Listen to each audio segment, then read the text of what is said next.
Démosle la bienvenida al orador de hoy, Pablo Zadoreski, que nos va a hablar de la escalera de Peirce. Gracias, Pablo, por aceptar la invitación. Bueno, gracias por la invitación y gracias por todos acá. Entonces, les voy a tratar de explicar un poquito por qué viene el título y por qué la escalera esta que voy a construir llega hasta el infinito. La charla va a tener dos partes. La primera va a ser ultra clásica de teoría de Lie. Es algo que podríamos haberle contado a Hermann Weyl en el 1920 y el chabón hubiese dicho, y probablemente lo hubiese resuelto 3 líneas porque era Weyl. Yo no soy Weyl, así que no me salió resolverlo en 3 líneas, pero algo salió. Y la segunda parte va a ser algo un poco más nuevo, pero en realidad va a ser consecuencia directa de lo que yo voy a contar en la primera parte. Entonces, para arrancar voy a hablar un poquito de teoría de representación. De este álgebra de Lie, la primera álgebra de Lie que uno conoce en su vida, que es el álgebra de Lie de matrices n por n. En particular me voy a concentrar en una esquina muy conocida y muy chiquita de la categoría de todas las representaciones de este álgebra. ¿Sí? Voy a agarrar esta categoría de acá. Para empezar no le voy a cambiar la R mayúscula por una minúscula, así que son representaciones de dimensión finita. Y le voy a agregar dos simbolitos y ahora voy a explicar qué quiere decir esto. Estos son representaciones de GLN, que es de reps de dimensión finita.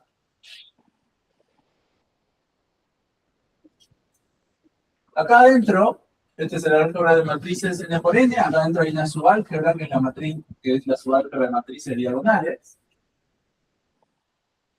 ¿Sí? Y lo que voy a pedir es que esto actúe de forma semisimple.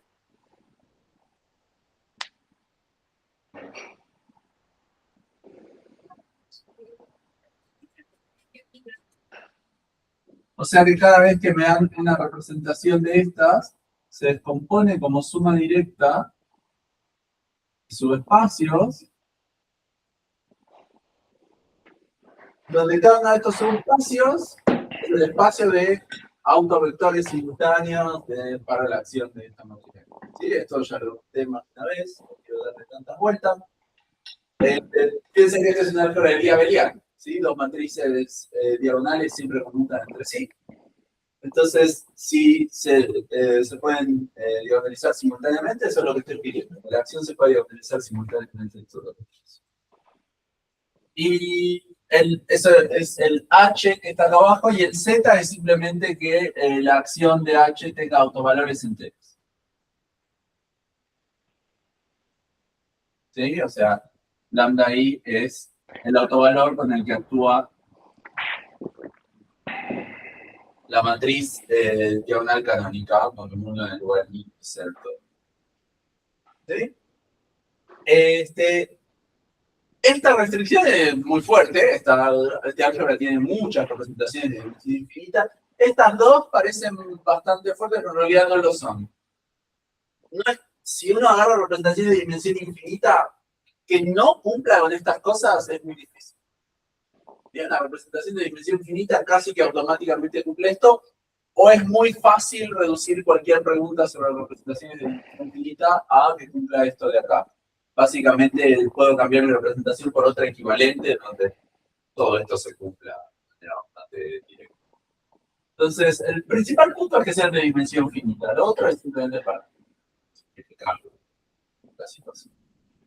Esta categoría tiene dos propiedades muy importantes. La primera es que es simple.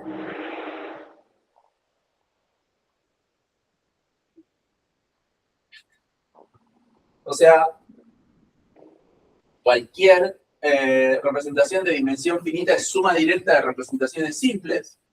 ¿Sí? Finitas, obviamente, porque si no, no me queda dimensión del espacio. Y además conozco todos sus objetos simples. ¿Sí? Y además, los simples están en biyección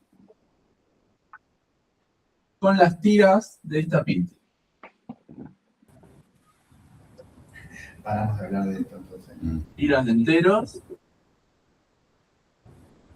tales que lambda i es mayor o igual que lambda i más 1.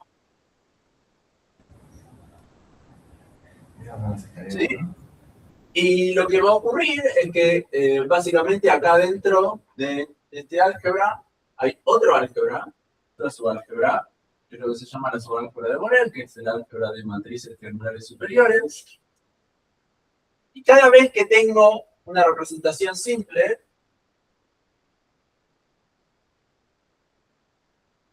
va a existir un único vector, salvo múltiplos, ¿sí? Único salvo múltiplos escalares.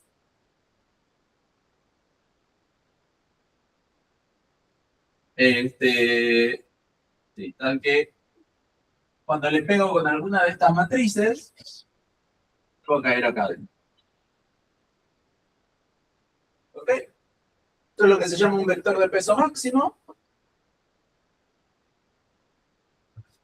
Y el lambda que le corresponde a este L, ¿sí?, es simplemente el autovector que le corresponde al B. ¿Sí? Lambda 1, bla, bla, bla. Cada vez que actúo con un I en este vector magnífico, se multiplica por lambda. Bueno, esta es una manera de conseguir este lambda, pero hay muchas otras. ¿Sí? Por ejemplo, yo podría haber agarrado las triangulares inferiores. ¿Sí? En lugar de las triangulares superiores.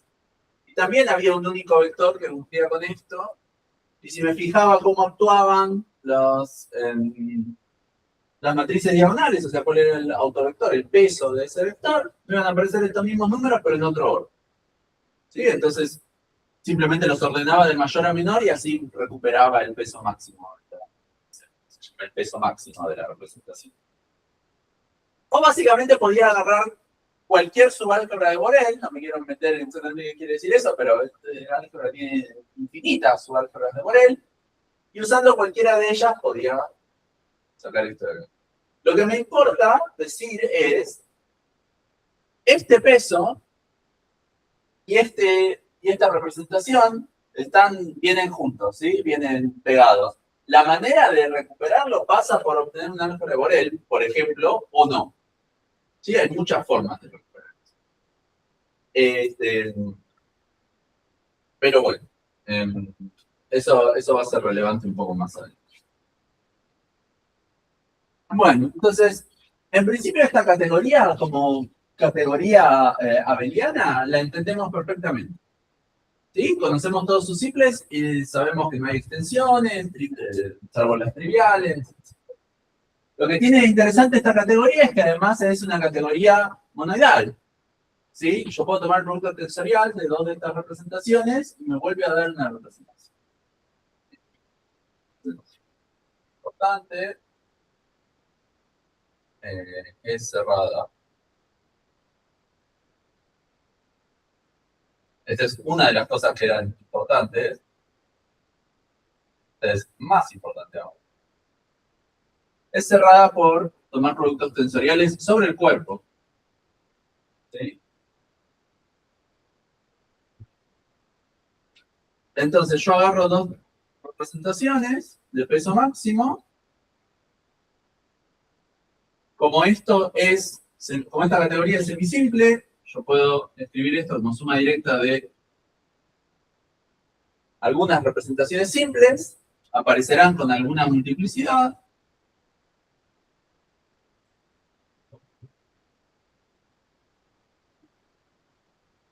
Estos numeritos de acá son muy difíciles de calcular. Bueno, muy difíciles no. Hay un algoritmo que los calcula, es un algoritmo, digamos, que se corre. Es complejo y es difícil de entender. ¿Sí? Pero se puede hacer.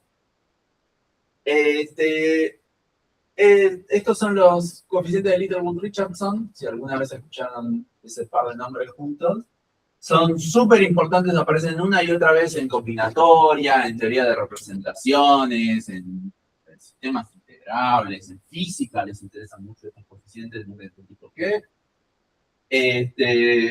Son básicamente aparecen en todos lados.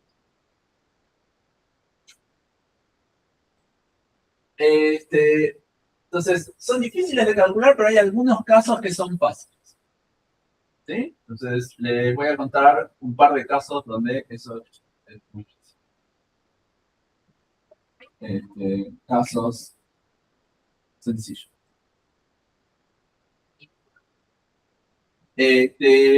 Primero, un poco de notación. Imagínense que a mí me dan un... voy a hacer ejemplos con n igual a 2 y 3. Y creo que con eso se va a terminar de entender. Cuando a mí me den una... cuando me den uno de estos pesos máximos, ¿sí? En esta condición, lo voy a reemplazar por un dibujito. ¿Sí? Y en lugar de darles una receta general, les voy a mostrar cómo lo hago.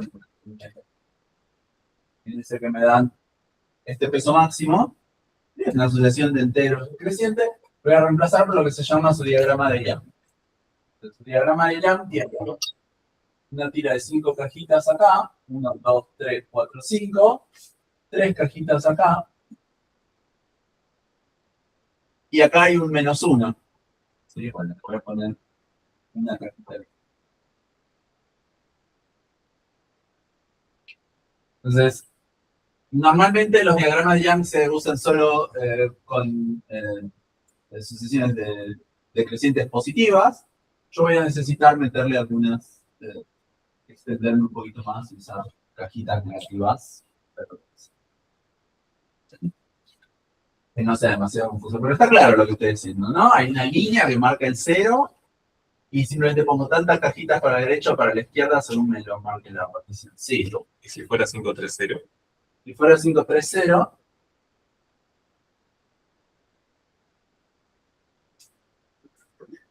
un, 2, 3, 4, 5. 1, 2. Y hay un 0 que puede o no estar marcado. Bueno. Y entonces hay dos familias de representaciones con las que uno sabe tensorizar muy fácilmente.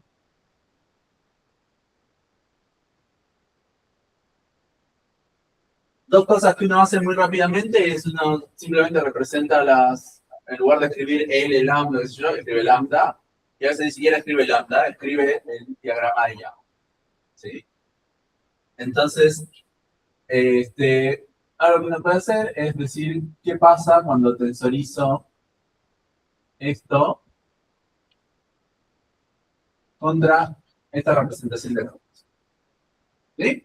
Esta de acá es la representación 1, 0, 0, de peso máximo 1, 0, 0, que no es más que la representación natural, ¿sí? Sobre la cual GL3 actúa por multiplicación de matrices. En ese caso, este producto tensorial es fácil de calcular. Lo que tengo que hacer es agarro el original, 2, 3, 4, 5, le agrego una cajita acá. ¿Sí? Le estoy agregando una cajita.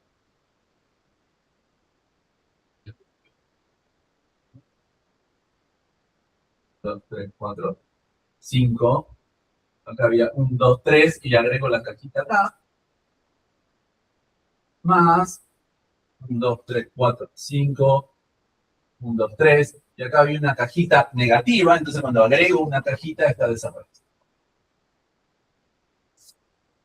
Y entonces, lo que esto está diciendo es que cuando tomo el producto tensorial de esto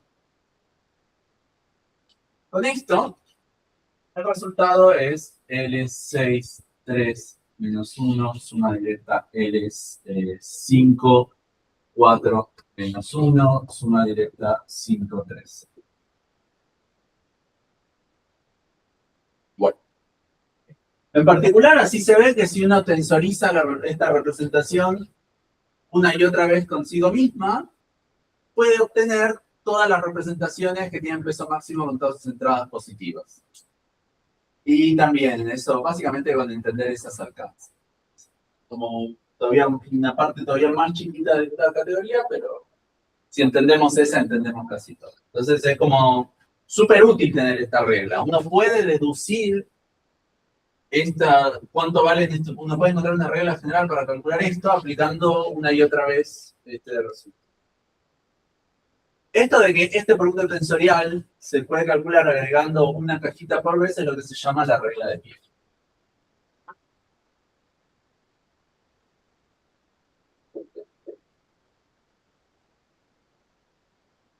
Bueno, y hay un caso con el que hay que tener cuidado, que es qué pasa cuando tensorizo, por ejemplo, con el 2,2,0, por decirlo.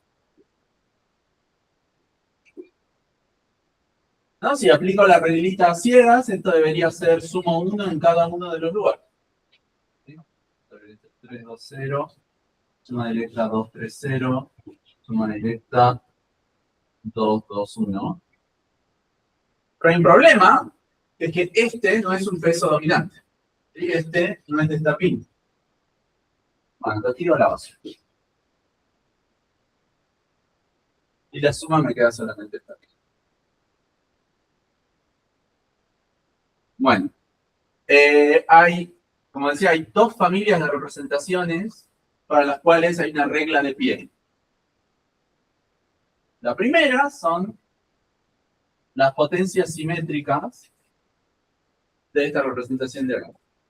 ¿Sí? Uno puede pensarlo como que uno agarra básicamente polinomios arriba del C3. ¿Sí? El polinomio es 3 variables.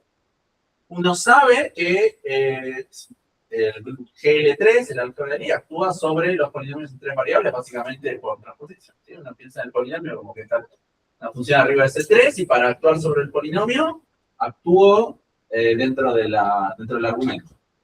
¿Sí? Entonces, si yo quiero hacer este producto tensorial, lo que ocurre es que agarro el diagrama de lambda y lo tensorizo por el diagrama de este. El diagrama que le corresponde a este, una tira de 1, 2, R cajitas. ¿Sí? Una tira horizontal. Y la regla de Pieri en este caso me dice que esto es una suma de diagramas que se obtienen a partir de lambda más, le agrego R cajitas, ningunas en la misma columna. Sin poner 2 en la misma columna.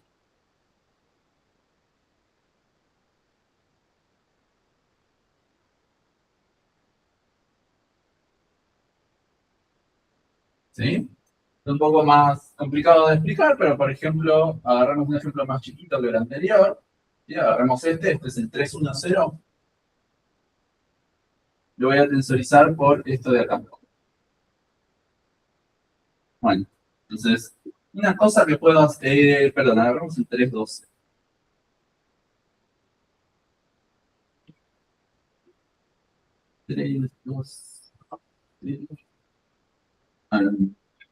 Entonces, ¿qué pasa ahí? Copio mi diagrama original y le tengo que agregar dos cajitas en algún lugar. Por ejemplo, puedo agregar acá y acá. O puedo agregar acá y acá. O puedo agregar acá y acá. O puedo agregar acá y acá.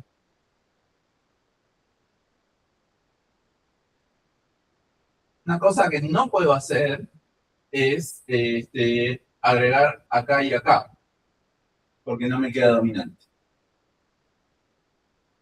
Y otra cosa que no puedo hacer es, esto es lo que quería hacer, imagínense que tengo 3 cajitas. Tengo que agregar 3 cajitas y me tiene que quedar un peso dominante. Entonces, podría pensar, bueno, hago esto, esto y esto. Eso no vale porque estas dos aparecieron en la misma columna. ¿Sí? Entonces me queda una suma directa de representaciones cuyo peso máximo se obtiene así y cada una aparece exactamente una vez. ¿Sí? Eso es súper importante.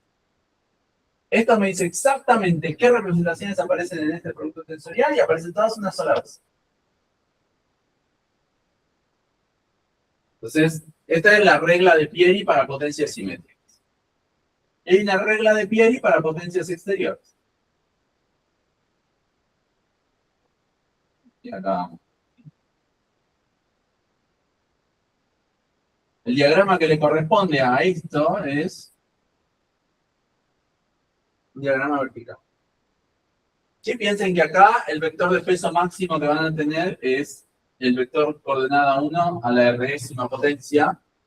Esto tiene peso, si ustedes lo actúan con el E11, el E11 es simplemente derivar respecto a esto y después multiplicar por X otra vez. Si actúa, entonces deriva, baja el R y lo multiplico por X, así que vuelve a tener la misma potencia. Es un autovector de otro valor, R, 0, 0, 0, 0, 0. Entonces el peso máximo es R. Acá el vector de peso máximo es X1, wedge X2, wedge XR. Este tiene peso 1, 1, 1 y 0 en todos los demás, entonces por eso sube de acá. Y cuando tensorizo, lo que obtengo es una suma directa de P de representaciones, todas aparecen exactamente una vez, y los pesos que obtengo es agregando R cajitas, sin poner 2 en la misma.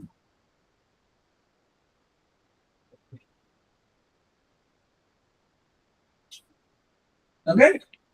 Entonces, estas dos son reglas totalmente combinatorias que me permiten resolver esto en ciertos casos particulares. Hay un montón de papers sobre demostraciones, con demostraciones de esto. Hay gente muy grosa que publica en journals muy buenos al día de hoy diciendo, encontré una nueva demostración de la regla de Pieri. O descubrí por qué una nueva forma de probar la regla de Pieri me permite deducir esto, porque entonces ahora tengo una nueva interpretación combinatoria de estas cosas.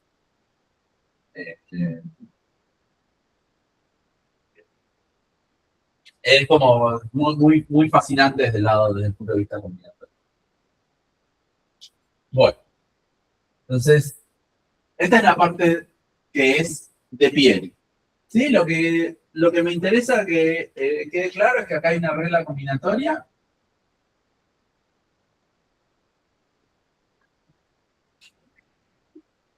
Y que esto es lo que se llama multiplicity free.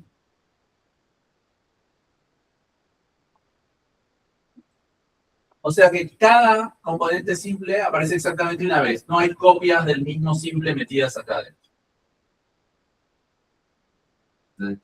Esta es la primera mitad de la historia.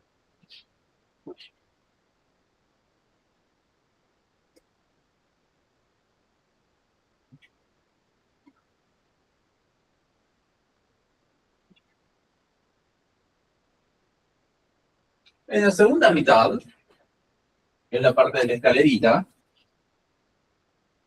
que tiene que ver con que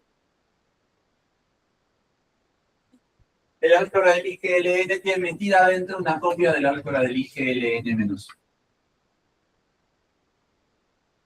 Entonces, ¿eso qué quiere decir? Estos son matrices de n por n, y acá adentro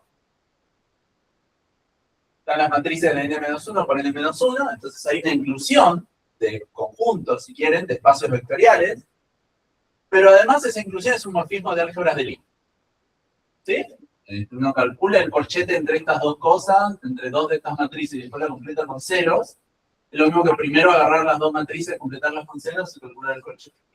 Las dos cosas van lo mismo. ¿Ese es el único morfismo de álgebras de Lie que podés llegar a tener en las inclusiones de GLN-1? No. Podés hacer otra cosa que es incluirlo en la esquina inferior. O podés simplemente decidir que querés incrustar ceros en el medio, en alguna fila y alguna columna. Ok. O hay cosas un poco más complicadas. Lo que es cierto es que, salvo automorfismos de este álgebra, esta es la inclusión. Claro. Sí, Porque lo que está ocurriendo acá es que hay un automorfismo de GLN. en sí mismo, claro, sí, sí, sí. Sí, Sí, la estás transponiendo. automorfismo es grande, digamos. Claro, Básicamente puedes conjugar por cualquier matriz inversible y te va a dar alguna otra inclusión. Pero es eso, es cambiar de base, básicamente. claro. Dicho de otra manera, si te dan un morfismo de flores de Lie de acá a acá, hay una base, hay un cambio de base para el cual es este de acá. Perfecto. Este, bueno, entonces, esa es una buena observación porque entonces es como que esta inclusión básicamente está bien definida, no hay forma de que no sea la que ellos quieren. ¿Sí? Si alguna vez no se encuentra esta inclusión, es esta. Salvo cambio de base, es esta. ¿Sí? No tiene que preocuparse demasiado por cuál estoy hablando.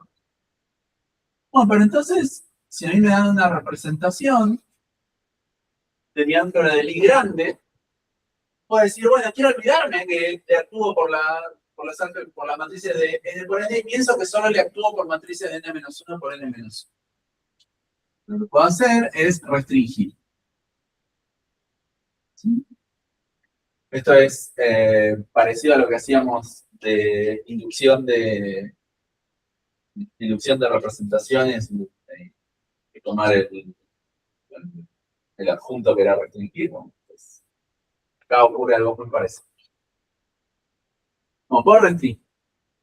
Esta es una representación de dimensión finita, así que esta también es de dimensión finita. Es inmediato chequear que se cumplen todas las condiciones para los autovectores, porque básicamente estoy agarrando la subálgebra de Cartán de esta, las diagonales de esta, están metidas entre las diagonales de esta. Entonces, todos los pesos y todo lo que quiero cumple todo lo que quiero. Esto tiene que pertenecer a la categoría correspondiente para esta subálgebra. Entonces, tiene que ser una suma directa de ciertas representaciones con ciertas multiplicaciones. Bueno, esta restricción también es multiplicity free. También aparece, cada representación que aparece exactamente una vez. Y también hay una reglita combinatoria que me dice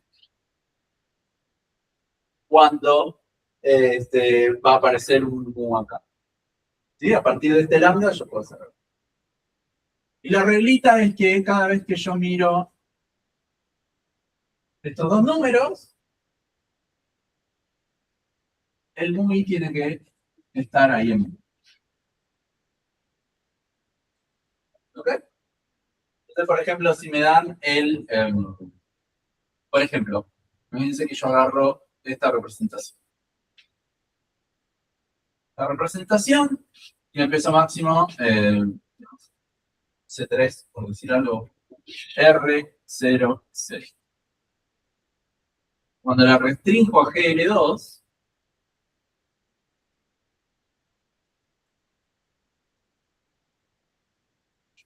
se compone como suma directa de representaciones de peso máximo AB, donde AB tiene que cumplir con esta serie de eso. Bueno, lo inmediato es que B tiene que ser 0, ¿no? Porque está ensanguchado entre dos ceros. Y el A tiene que estar entre 0 y R. Bueno, pero entonces son representaciones de este estilo, son potencias simétricas, ¿sí? Porque son todas, si esto es 3, 0, 0, acá adentro va a aparecer 3, 0, 2, 0 y 1, 0.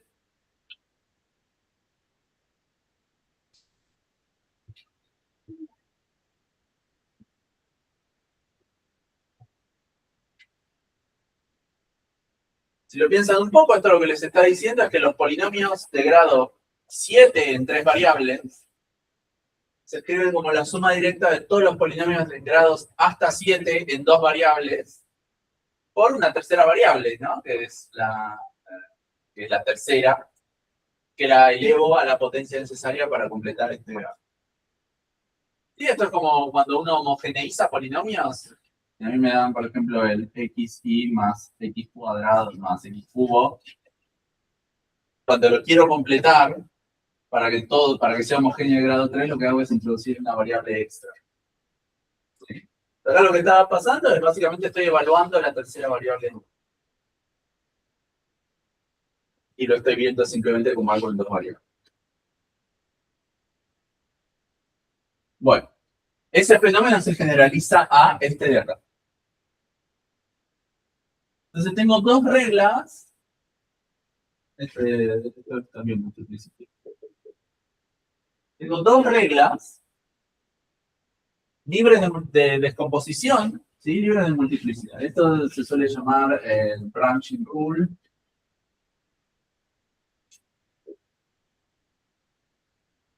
O sea, la regla de, ¿cómo es? Ramificación. Tengo la regla de Peary, que es multiplicity free, y tengo la regla de ramificación, que es multiplicity free. Hay un hermoso artículo de Roger Howe de fines de los 80, más que un artículo es un librito de científico de página, que dice que uno podría reescribir toda la teoría de representaciones en términos de la noción de multiplicity free. Uno define todo que es una representación, que es que las cosas sean semisimples, qué sé yo, y a partir de ahí se la pasa buscando representaciones que sean multiplicity free y puede reescribir toda la teoría de Lie en función de eso. ¿Es el único camino? No. ¿Es el más eficiente?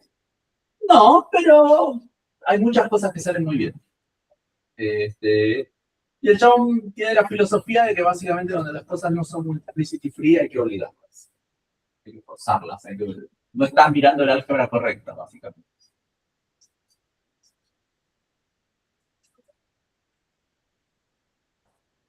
Bueno, que es una filosofía que no sé lo suficiente para decir que estoy de acuerdo, pero sí para decir que me parece muy bella y que me ha ayudado más. Bueno, entonces, lo que quiero hacer es combinar estas dos reglas. Voy a ver cómo puedo combinarlas dos. Entonces, ¿qué quiere decir combinar las dos? Imagínense que yo hago lo siguiente. Arranco con una representación que es, por decir algo, de peso máximo 532. Y me fijo su producto tensorial con C3.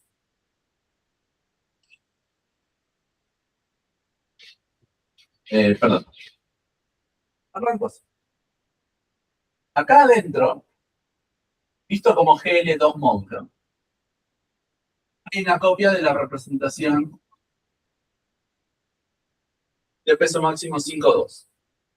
Porque 5,2 se mete acá adentro. ¿Sí? 5,2 cumple con esta reglita, esta se llama la regla de entrelazar.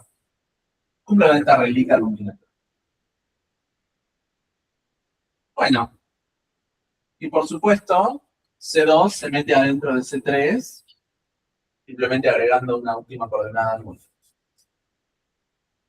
Entonces, si yo tomo este producto tensorial, hay una inclusión dada por el producto tensorial de esas dos inclusiones.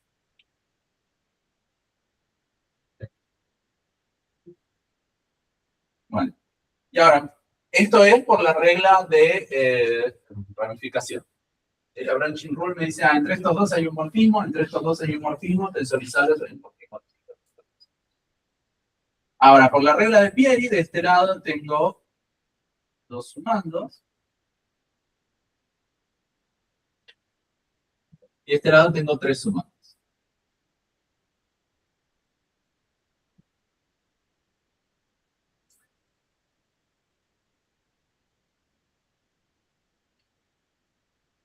Bueno, este morfismo es GL2 lineal.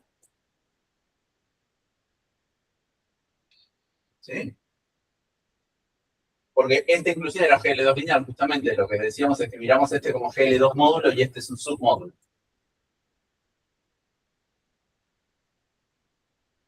Bueno, entonces, lo que digo es, acá hay un morfismo GL2 lineal que sale de acá y va a parar acá.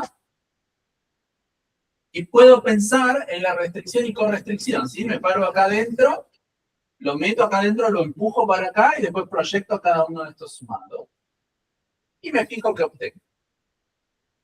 Entonces así obtengo tres morfismos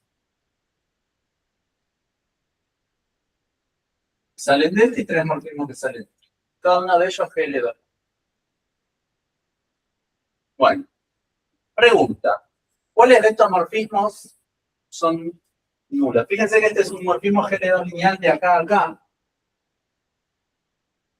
Con la regla de ramificación, acá adentro hay a lo sumo un módulo isomorfo a este. Un módulo de GL2 isomorfo a este. Algo múltiple. Se puede decir un solo. Entonces, esto o es la inclusión a esa copia o es cero. Si es que esa copia está acá adentro. Entonces, al final de cuentas, lo único que quiero saber es si este morfismo es o esa inclusión o no es nada. Entonces, para cada uno de estos de estos morfismos tengo que decidir si acá va un 1 o un 0.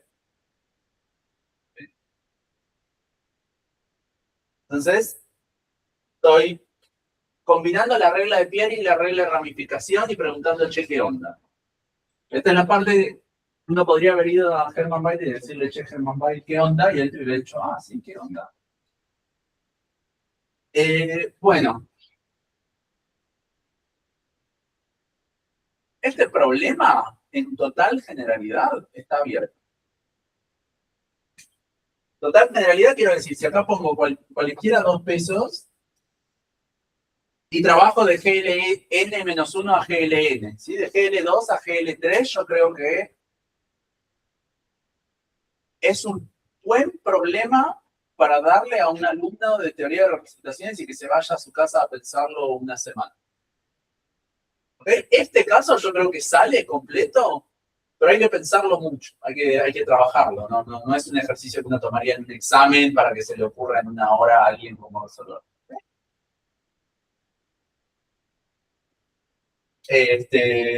Pero este caso particular lo vamos a resolver ahora. Bueno, yo digo que hay un par de estos morfismos que es obvio que tienen que ser cero. ¿Y lo ve? Yo me imagino que no. Tiene que cumplir la branching rule, digo, el 6-2 no entra el 5-4-2. Perfecto, 6-2 no entra en 5-4-2, así que este de acá es 0, lo voy a borrar. Como es 0, sabemos que no está. Por la misma razón, por la branching rule, este no está. O sea, cada uno de esos sumandos directos lo puedes escribir exactamente como lo puedes comparar exactamente, ¿no? Claro, exacto. No entiendo por qué es difícil si puedes hacer eso, ¿no? Si puedes dar los términos. Porque lo que ocurre es que, por ejemplo, acá adentro hay una copia del 5-3, pero por ahí este morfismo es nulo. ¿Quién te dice que...? Aunque no sabes, o sea, existe el morfismo de la inclusión. Claro, hay un morfismo de inclusión. La pregunta es si una manera de realizarlo es a través de este producto tensorial. ¿Sí? Que haya un morfismo entre dos cosas no quiere decir que cada vez que que mirás ese morfismo sea ese, claro. Dicho de otra forma, los morfismos de acá a acá son únicos salvo múltiplo y ese múltiplo puede ser C. Mi pregunta es si acá estoy bien. Está bien, yo me peleé con esto meses para entender todos esos detalles. Bueno, esto es inyectivo, pero además algo que uno puede probar, en este caso particular, porque este peso se obtiene de este, tachando una entrada, uno puede probar que la imagen de esto genera todo esto. ¿Okay? Por eso es solo porque este peso se obtiene tachando una de las entradas de este peso más. Si no, no es necesariamente eso. Pero en este caso particular pasa eso. La imagen de esto genera todo. Eso lo que me dice es que estos dos morfismos de acá abajo no pueden ser cero. ¿Por qué? Imagínense que alguno de estos fuera cero. Entonces la imagen está contenida acá adentro. Y entonces el submódulo que generan es este, pero le falta este pedacito. No puede ser. Tiene que generar todo este conjunto. Entonces, ese argumento me dice que estos dos morfismos están. Entonces hay un argumento fácil para darse cuenta por qué esto da 1, por qué los morfismos que salen de acá son 1 o 0. Y hay un argumento fácil para, no muy difícil, para darse cuenta por qué estos son 1. El problema es este. No es tan complicado. Lo que uno hace es, se fija, les dije, ¿se acuerdan que les dije que esto tiene un único vector de peso máximo? Uno lo escribe en términos de estos morfismos de acá, en términos de, agarra un vector de peso máximo acá, agarra los vectores de la base de acá hay una base canónica, ¿no? Lo escribe, se fija su imagen, opera, le aplica unos cuantos operadores y eventualmente llega al vector de peso máximo de este. Eso quiere decir que en la imagen de este, el generado por la imagen de este de acá nada más, contiene a este espacio. Y entonces en particular cuando incluyo el proyecto, me va a dar algo. No puede estar contenido nada más acá porque entonces no podría generar esto.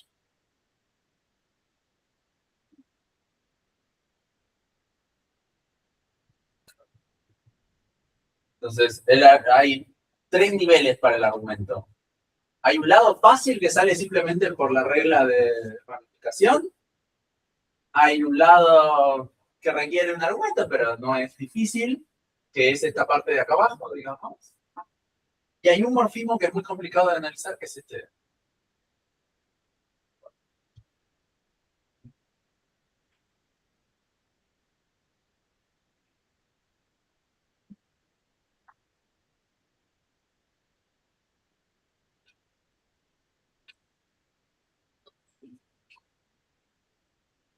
El de arriba dijimos algo de por qué, de si es la inclusión o el cero.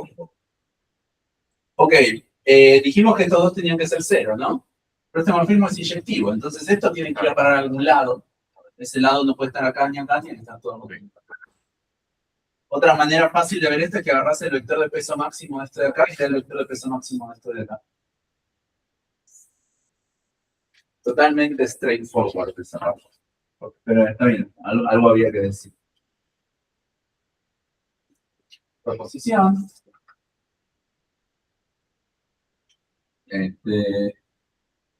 Agarremos un peso de esta pinta. Tiene algunas partes positivas y algunas partes negativas.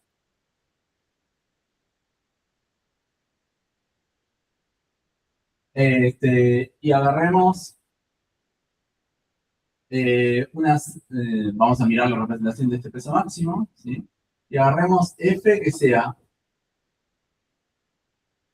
la R-ésima potencia N, la R-ésima potencia simétrica o la R-ésima potencia exterior. ¿Okay?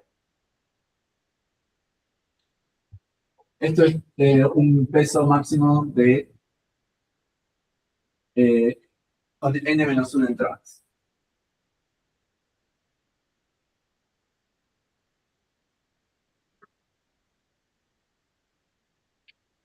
Quiero comparar esto con esto.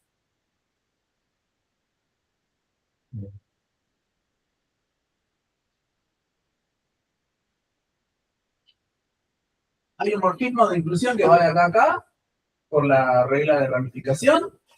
Hay un morfismo de inclusión que va de acá a acá por la regla de ramificación. Regla de ramificación. Esto se parte de dos formas. Con la regla de Pieri esto se descompone. Perdón.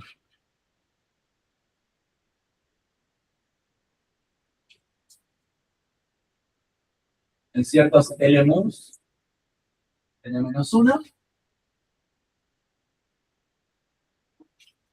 Y esto se descompone en los LNUs. Sí, acá estoy usando las reglas de Pieri. No sé si han sacado. Bueno, por el mismo razonamiento que hay acá, todos estos morfismos los puedo escribir como una matriz de ceros y unos, básicamente. Tengo que, dado un mu y un nu, les tengo que decir si el morfismo que vaya adentro es 0 o es 1. Sí. C no es un buen nombre porque ese es el... Hagámoslo ok. Y entonces, de mu es 1, si y solo si el mu se mete dentro del mu.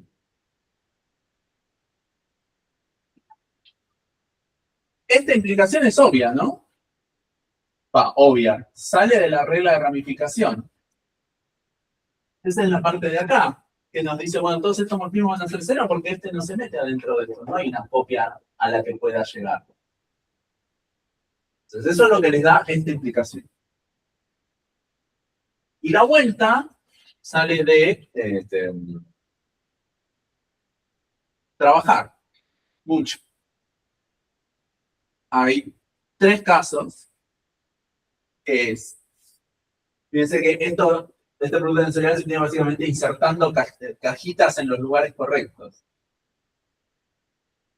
Si yo inserto las mismas cajitas de este lado, en los mismos lugares, es muy fácil ver que el morfismo que corresponde a esos 2 pesos da distinto de 0. Este caso de acá y este caso de acá. No, perdón. Sí. Este caso de acá y este caso de acá, ¿no? Porque acá el 6,2 va a parar a agregué 1 en este lugar. Y acá el 5,3, fíjense que acá el 5,2 se corresponde con este 5,2. Entonces agregar 1 acá se corresponde con agregar 1 acá. Esos 2 casos son muy fáciles. Hay un caso intermedio, que es cuando sumo un 1 en el medio. Ese también sale. Los casos complicados son los casos en los que estoy yendo de agregar cajitas solo de este lado. Cuando la transición, digamos, estaba por agregar cajitas desde acá a solo algunas acá y otras acá. ¿Sí? Cuando el diagrama de inserción, digamos, me obliga a pegar un salto desde acá hasta acá. Cuando inserto menos cajas acá abajo, cuando inserto unas cuantas cajas acá, unas cuantas acá, cajas acá, y paso al caso en el que en realidad algunas de las que están acá les inserté. Ese es el caso difícil por exactamente la misma razón. La demostración de este resultado se reduce al caso de pasar de 2 a 3. Eso es con muchísimo trabajo y muchos lemas técnicos. Eso está demostrado en un artículo de Iván Petkov y mío, que salió a principios de este año, que ya no sé ni qué año estamos, 26. Lo subimos al archive en enero de este año. Este resultado está medio perdido ahí en el medio, porque no se nota que es el corazón técnico, pero ahí está. Bueno. Y la demostración es re técnica.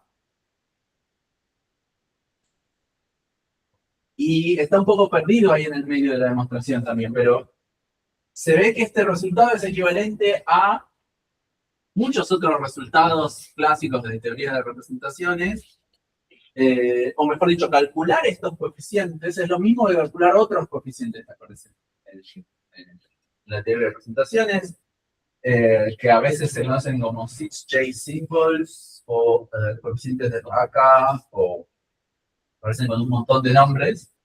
6J symbols es como lo llaman los físicos. Hay una pregunta en Math Overflow de hace unos años donde alguien presenta un problema equivalente en términos de 6J symbols. Y la gente le empieza a contestar, le responde, sí, esto se puede calcular si haces esta cuenta completamente abstrusa y te queda esta suma alternada de términos positivos, qué sé yo, y el tipo dice, bueno, pero ¿cuándo es 0 y cuándo es 1? Ah, no sé. Y aparece Pavel Ettinghoff y le dice, no, esto es equivalente a calcular el asociador en la categoría no sé qué, esto está hecho en mi paper con el Kashdan, cuando construimos la cuantización, qué sé yo. De hecho, me dice, bueno, pero ¿cuánto da 0 y 1? Y dice, y no sé, habría que ver. Y yo le escribí al que hizo la pregunta y le dije, che, ¿pudiste avanzar con esto? Y me dice, no, no tengo la menor idea. Hablé con unos físicos que me dijeron que tienen unos métodos para calcular esto que no los entiendo. Pero es un caso muy particular de un coeficiente de Raka o un 6J symbol y no se sabe en general si es 0 o 1. Lo que se sabe es que los 6J symbols, justo el otro día vi esta misma charla para el seminario en Córdoba, y los 6J symbols tienen ceros inesperados, me dijo Leandro Gagliero. Y yo le creo, porque me encontré con ceros inesperados. Entonces, no en este caso.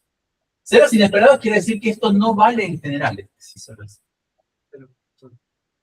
No, pero lo que digo es, hay veces en los que los pesos van a cumplir las reglas de entrelazado, pero el coeficiente va a ser 0. Entonces yo pensaba que no, pensaba que esto iba a ser un sí solo sí en general, que podías poner cualquier tipo de representación y cualquier peso acá, cualquier peso acá. No. Es un problema abierto y al parecer es un problema históricamente abierto. O sea, problema que se consideró un problema equivalente. En dos ocasiones decidir si esto es 0 o 1 y no no está cerrado. Y no es que está abierto por falta de atención. Realmente hay gente que quiere saber con todos estos coeficientes y no tienen a dónde. Bueno, bueno, casi no me queda tiempo para la segunda parte de la charla, pero no importa, esta era la que digo.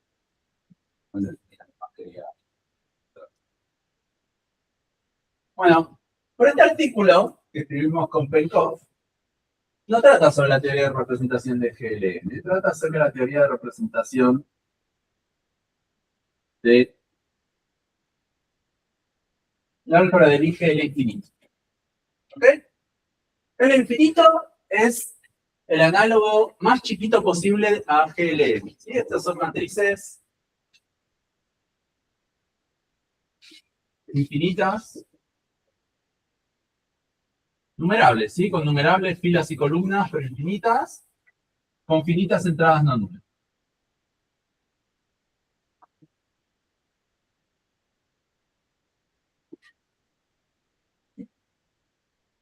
Bueno, la teoría de representación de esto de acá es infinitamente más complicada que la de GLM. No tiene representaciones de dimensión finita, salvo la trivial.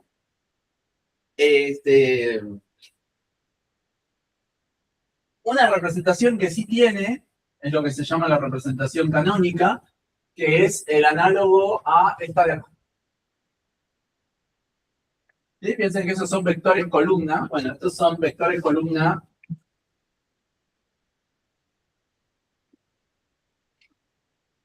infinitos con finitas entradas números. Finitas entradas no números.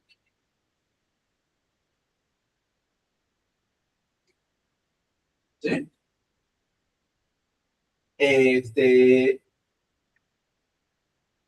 Y a esto uno le puede tomar potencias simétricas, porque siempre la potencia simétrica es una representación de la altura de I. Puede tomarle potencias exteriores.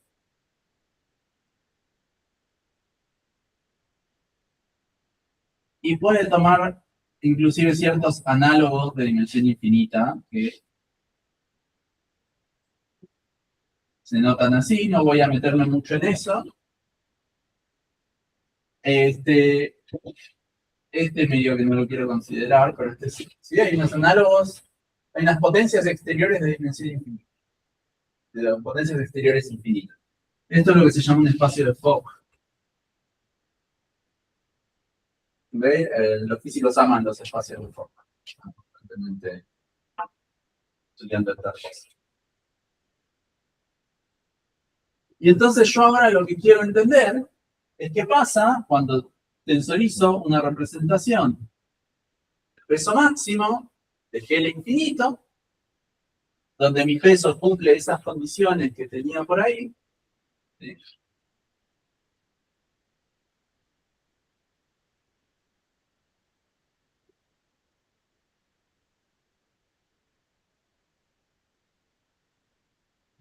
Con alguna de estas.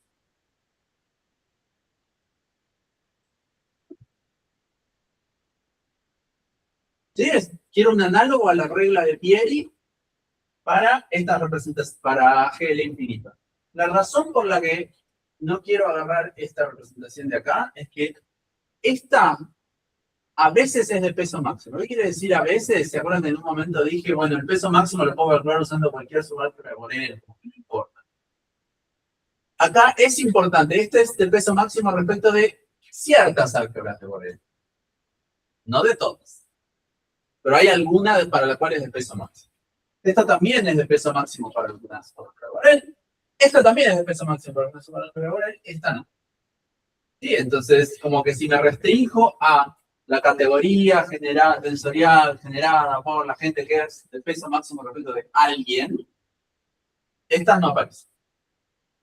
Son re interesantes estas representaciones. Me encantaría entender qué pasa con esto, pero no entra. Entonces, quiero entender qué da este producto tensorial. Y quiero una regla de Pieri en el infinito. Y la manera que encontramos de estudiar eso es decir lo siguiente.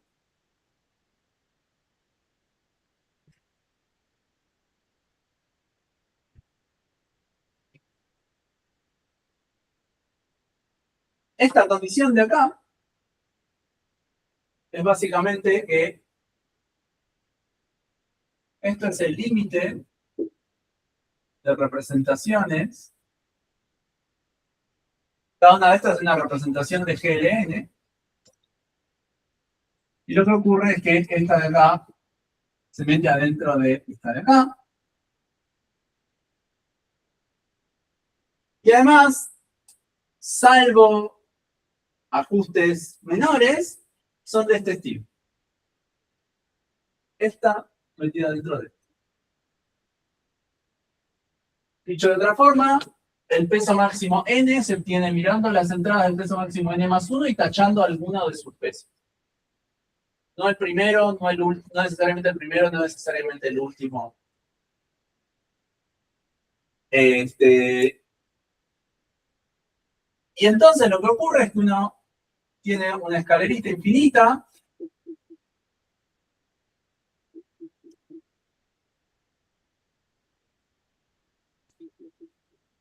Y pasa lo mismo con esta, ¿no? El problema es que con esta no, por eso no la podemos considerar.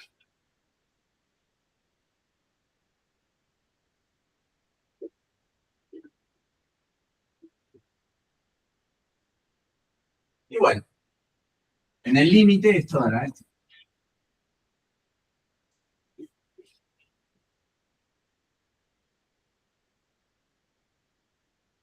Y hay que estudiar la descomposición en simples de cada una de estos productos tensoriales. Y hay que estudiar qué pinta tienen los morfismos de transición en cada uno. Entonces, por ejemplo, imagínense que en cada caso los morfismos horizontales, digamos, siempre van a existir, los que se corresponden a agregar cajitas en los mismos lugares. Y después lo que les decía es que siempre van a existir estas cosas. Sí, entonces, algo que nos pasaba era que, por ejemplo, se nos empezaba a dibujar un diagramita, vamos a suponer, ¿cuál es un diagramita así? Hay casos en los que aparece un diagramita cíclico. Por ejemplo, si ustedes agarran lambda n como 1, unos cuantos ceros, menos 1, tensorizar esto,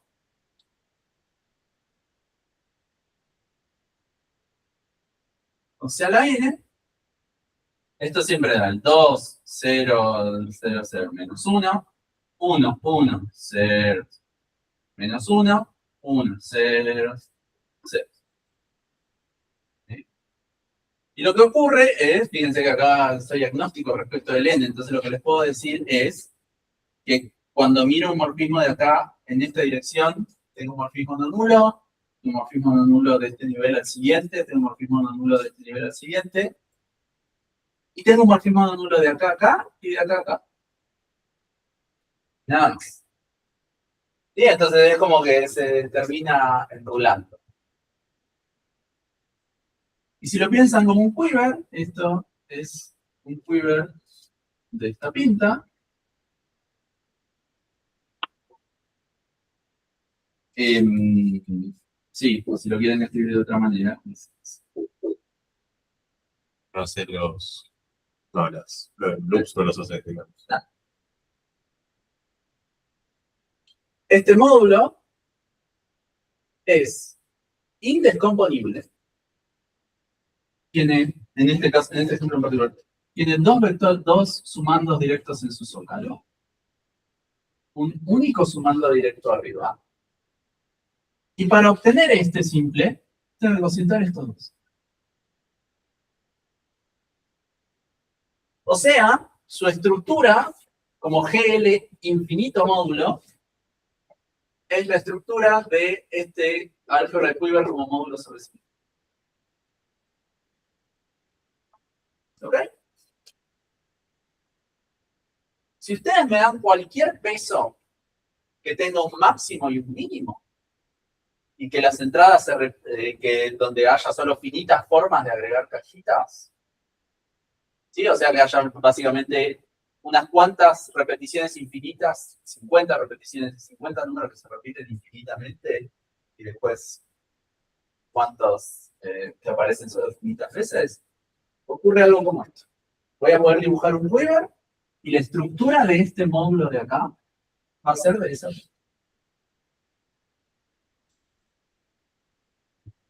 Pero literalmente de esa pinta, la filtración de Zócalo va a tener exactamente la misma forma que la filtración de Zócalo de esto. Los links entre los simples van a ser exactamente los mismos que acá. Todo exactamente igual. Dicho de otra forma, si ustedes me dieran este Kuiper, yo me podría construir un peso de forma que este módulo tenga esa misma estructura interna. Esto casi nunca da semisimple. Y esto va a dar semisimple si, solo si, el lambda tiene un máximo y ¿no? Tiene un máximo, digamos un lambda 1, que es mayor o igual que un lambda 2, que es mayor o igual que un lambda 3, y así, y decae, y no hay nada que se repita infinitamente, salvo tal vez el último. ¿Sí? Pero no puede pasar esto, que haya infinitas veces un 0. ¿Sí? Uno puede pensar que el límite de este peso es algo así como 1, 0 a la infinito menos 1. En este caso, en cuanto haya un infinito en el medio, voy a tener un módulo que no es semisimple. Cuando el módulo no es semisimple, es indescomponible. Es re violento eso, hay módulos que no son ni semisimples ni indescomponibles. No, este producto convencional es siempre indescomponible o es semisimple. Hay casos con un comportamiento muy raro, y con este ejemplo termino.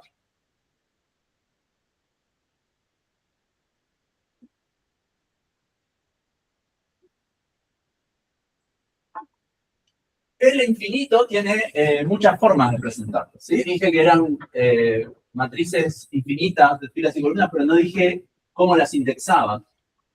Bueno, una manera de indexarlas es Z por Z. ¿Sí? Entonces, lo que voy a pensar es que son matrices cuyas filas y columnas están indexadas por Z. Entonces, los pesos también pueden estar indexados por Z. Entonces, voy a tener un lambda 0, lambda 1, lambda 2, pero también voy a tener un lambda menos 1, lambda menos 2, lambda menos 3, y así. Bueno, voy a elegir un peso muy particular. Voy a elegir el peso 3, 2, 1, 0, menos 1, 1, 3. Infinito en las dos direcciones.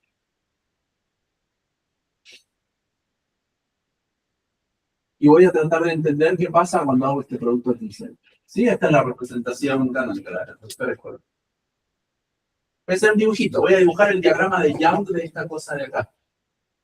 Y ese diagrama de Young es como una escalerita infinita que sigue en las dos direcciones. Quiero tensorizar. Voy a estar acá.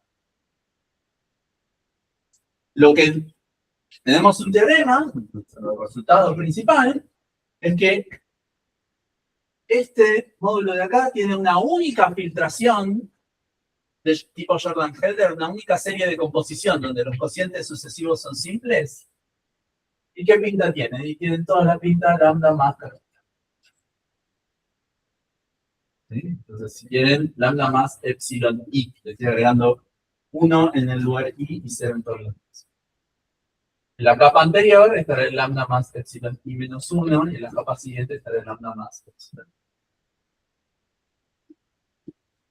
La filtración es infinita en las dos direcciones. Entonces, dicho de otra forma, los submódulos de este módulo de acá forman una cadena. El lápiz de submódulo de esto es una cadena infinita para los dos lados. ¿Sí? Todo submódulo tiene esta pin. Es agarrar a alguien acá para abajo.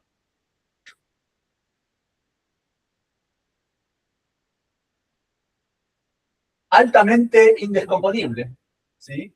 Dados dos módulos, uno está metido dentro del otro. No hay chance de que lo descompongamos una directamente. Y sin embargo, si yo cosiento por cualquier cosa no trivial, esto es sencillo.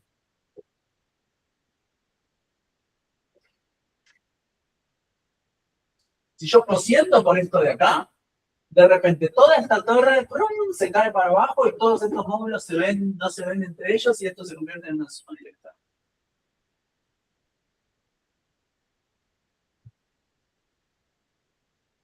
Este módulo de acá se comporta de manera muy extraña, pero si ustedes me dan un dibujito como este, me dicen yo quiero que los simples vayan acá, te pongo unos cuantos en este nivel. Yo me puedo elegir un lambda y un f, probablemente no este, pero sí algún f, para que esta filtración canónica que le encontramos tenga la estructura que ustedes no ven. ¿Sí? Entonces, nuestro teorema general es que, dado un módulo de peso máximo que se obtiene como límite de esta forma, y una representación que sea una potencia simétrica o exterior de la representación natural, y en algunos casos una representación de Fock, tenemos una serie de composición, ¿sí? Donde los cocientes son todos simples y son los que uno espera, no tiene que aplicar la misma regla de Pieri que antes, ¿no? Insertar cajitas de acuerdo a la misma regla combinatoria. No tiene que saber dibujar los diagramas. Fíjense que el diagrama de este de acá es 1, 0, infinitas veces, este es un cacho infinito, menos 1. Puedo insertar acá, acá o acá. Tengo simples acá, acá, y como pegué un salto infinito, el otro simple me queda más arriba en la aplicación de Zócalo. Ese resultado vale en general. Los problemas aparecen cuando uno tiene una serie infinita de pasos y uno nunca pega un salto infinito. ¿Sí? Entonces nunca puedo separar los módulos, nunca hay un salto en la filtración de capas semisimples, no puedo construir nada. Puedo construirme la filtración de Jordan-Hendel. Hay una filtración canónica que no es nada en particular, pero si el módulo tiene una filtración de Zócalo, nuestra filtración coincide con esa. Si el módulo tiene una filtración radical, es la misma que la nuestra. En particular, si el módulo tiene filtración de Zócalo y filtración de radical, tiene que ser la misma, porque coincide con la nuestra. Y tenemos un resultado que dice que en general vale para este producto tensorial, que es o semisimple o indescomponible. Y va a ser semisimple si, solo si, básicamente, este peso de acá tiene finitas repeticiones. ¿Sí? Si no aparece ningún número infinitas veces, salvo eventualmente la cola. Todo eso está en el paper que publicamos con Penkov, que se llama The Pieri Rule.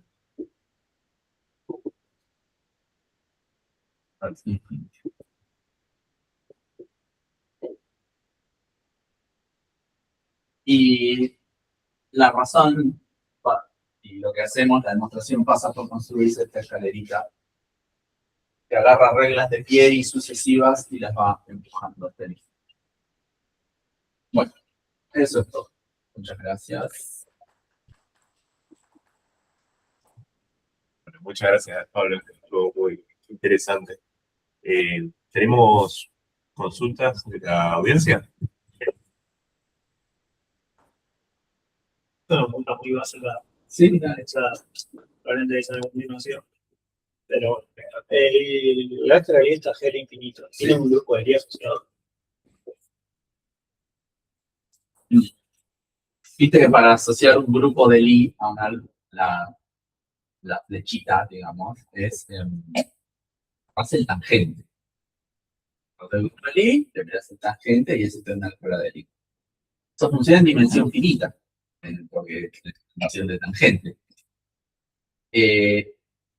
Lo razonable sería agarrar el grupo de Lie, que es el infinito,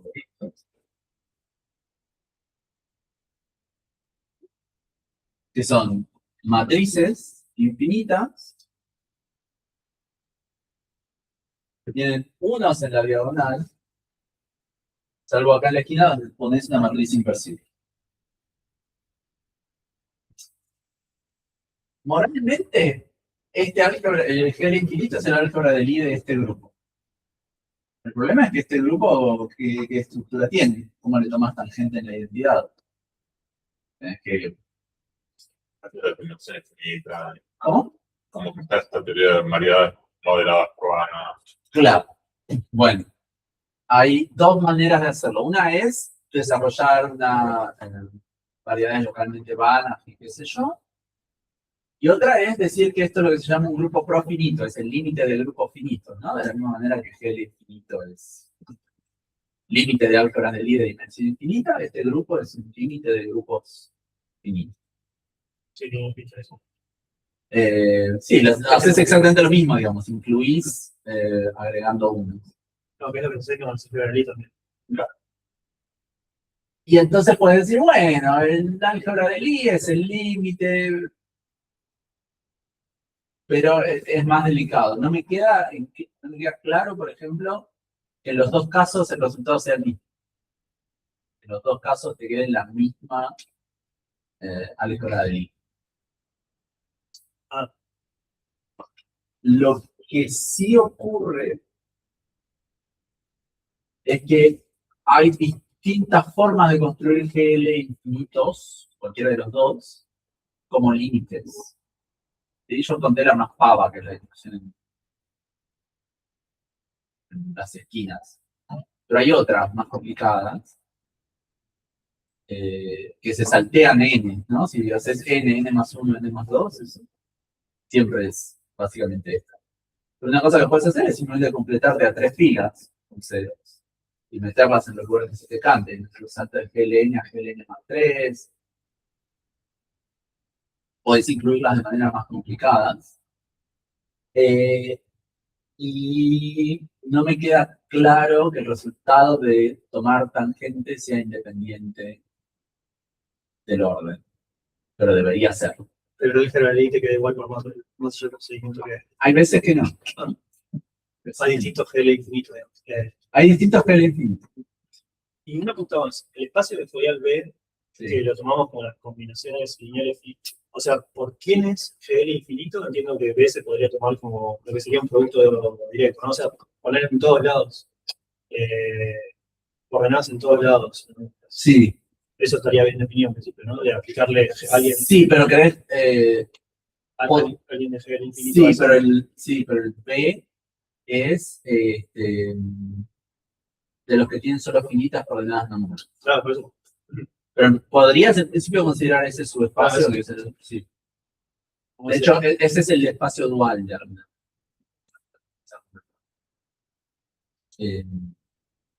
Es mucho más complicada esa. Bueno, una de las razones por las que la teoría del infinito es más complicada es que no hay una buena noción del dual.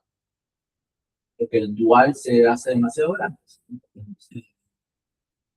Dimensión infinita. Lo más dual se te va a la...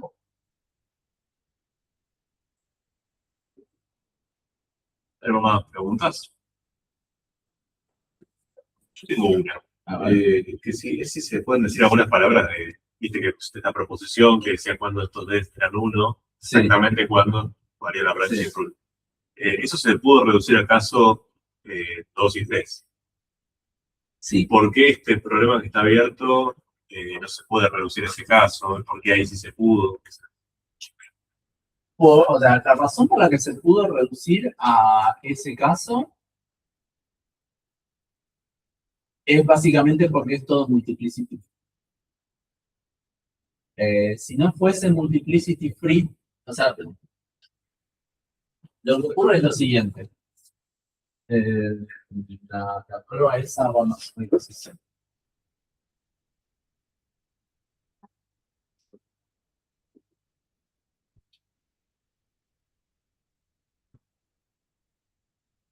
Fíjate que vos tenés este producto tensorial.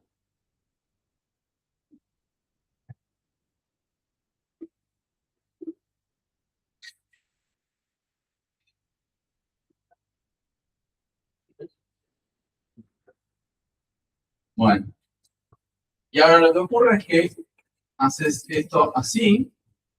Acá adentro hay, le estás sumando algún peso, que es básicamente un peso de alguien que está acá adentro. Entonces lo escribo como epsilon. ¿Sí? Ahora ves acá adentro un epsilon j. ¿Sí? Este es como uno de los mapas en particular que está queriendo mirar. Bueno, entonces, la primera reducción es que lo único que importa es la diferencia entre este i y este j. ¿Okay? Entonces es como que te fijas los x que están metidos adentro de esto, tales que epsilon, ¿es esto? Sí, esto es básicamente la diferencia simétrica entre j y i. Pensarlo así, este era un lambda, era otro lambda distinto, más lugares.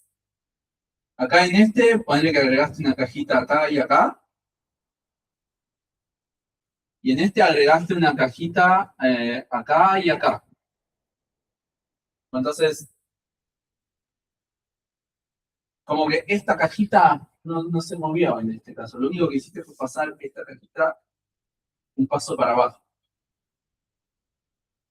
Esta es la posición 1, 2, 3. Y esta es la posición 1, 2, 3, 4. Y lo único que ocurrió es que pasaste esta cajita que habías insertado en la parte de y la pasaste para abajo. ¿Sí? Esa es la única diferencia. Bueno, entonces lo que yo digo es, hay un teorema de reducción que dice alcanza a combinar las cajitas 3 y 4, las filas 3 y 4. Y si, por ejemplo, esto hubiese sido así, alcanzaba solo a combinar 2 y 4. Entonces, cuando estos dos difieren en una cajita, en una posición donde insertas cajita, lo único que tenés que mirar es esas dos filas. ¿Ok?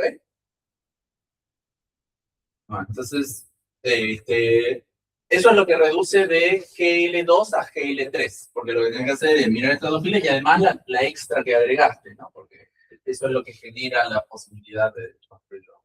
Entonces, eso lo reduce de GL2 a GL3. Después lo que puede ocurrir es que movés muchas cajas a muchos lugares distintos. Lo que vas a hacer es mirar una por una, cajita por cajita, esta pasó para acá, esta pasó para acá, esta pasó para acá. O sea, hay dos resultados de reducción. Uno de decir que puedes reducirlo a mirar dónde se mueve, a mover simplemente una cajita del lugar. Eso es básicamente que epsilon j menos epsilon i se escribe como suma de raíces. ¿Sí?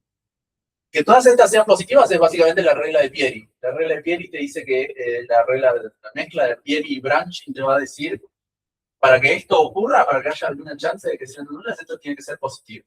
Cada una de estas tiene que ser raíces positivas, o sea, y tiene que ser mayor que j entonces. Mira. Y después lo que te dice este resultado de reducción es, estos dos resultados de reducción es, puedes reducirte a esto. Pero es la combinación de regla de Pieri y regla de branching lo que te dice que puedes hacer, puedes mirar solo raíces positivas y además puedes reducir. Si en lugar de poner algo donde vale la regla de Pierre y pusieses otra cosa, acá te aparecerían esos coeficientes de Richardson. Y estos son notoriamente inmanejables. O sea, no sabría bien. No, lo que diría es, bueno, aparecen varias copias de esta y varias copias de esta. ¿En qué sentido le puedo asignar una a cada uno? ¿Sí? Donde va un 1 o un 0 tiene que ir una matriz que sea inversible a este lado, básicamente.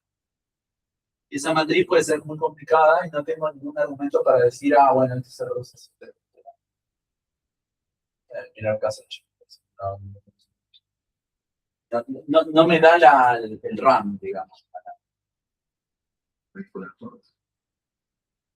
Pero la estrategia es esa, es reducirse simplemente al caso en el que para pasar de acá a acá, moves una cajita y reducirse a las filas que están involucradas en esos movimientos.